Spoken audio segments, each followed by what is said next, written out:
Hiya.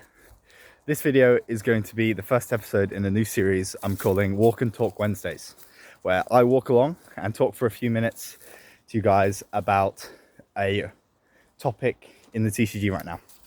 And today I'm going to be talking about the current problem with demand in Pokemon cards and product.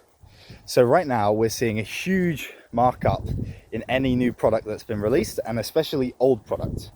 You may see, for example, a card like the Umbreon EX, the Umbreon EX being worth, I think it's 2.5 grand right now. That's an insane price for one art rare.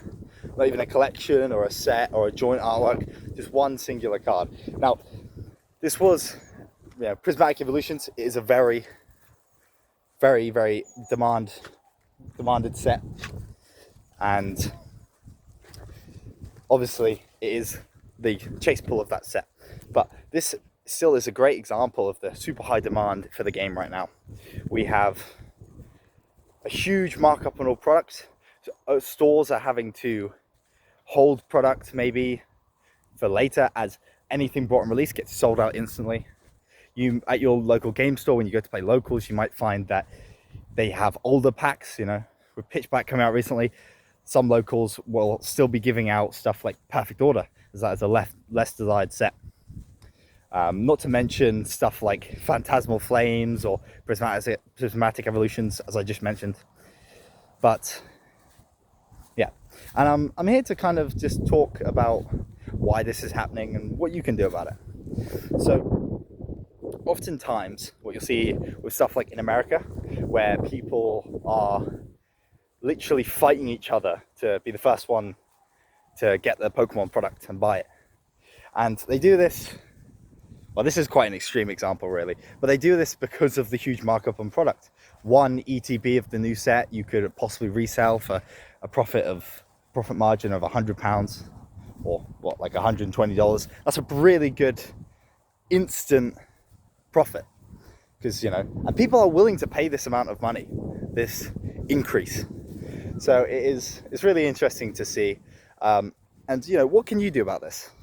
Well, there's a few things. One of the main things that you can do as a collector or a player, if you want to open new stuff, is pre-orders. Obviously, pre-orders everywhere does them. You do it online. Now, some places might upcharge for this, and you just have to realize that this product will be available elsewhere. There isn't a limited resource. A lot of these sets get reprinted, or they come out in extra new products like UPCs or triple pack boosters. So yeah, that's one thing you have to remember. But on top of this, you can also buy for the site called Card Market. I personally use Card Market myself a lot. I know this isn't an ad for Card Market. I am just a loyal customer, let's put it this way. Now, Card Market lets you buy cards from all of Europe, and these can be in different languages. Even the packs can be in different languages, and obviously because of this they are cheaper. So me personally, in the TCG you're allowed to play with any language cards of your region. So Europe, I'm allowed to play with any European card. Americans are only allowed to play with English, and then Asian players play with any Asian language, I'm pretty sure. So yeah, using Card Market is a great source to get your cards discounted. Normally, choosing a different language, for example, Italian is one of the cheapest ones most of the time. You normally get about 30% off.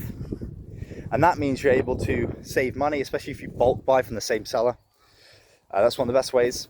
For example, when it comes to the product, I recently bought a EV UPC, Prismatic Evolutions UPC, for the price sale was about £110, and then I paid £30 shipping. The actual UPC sells online for 300 quid. So I save more than 50% of my money just by buying in Italian, which, for a different language for me, it doesn't matter. I'm not looking to resell the cards. I'm looking just to open some product and maybe use the cards or give them to some friends. Exactly. So you have to think about this and just realize that you don't have to buy the product on release, and you can either miss a set, save up, buy more on release in the future of a singular set, or buy from different sources. Anyway, that's been this week's episode of Walk and Talk. I hope you enjoyed it. See you later.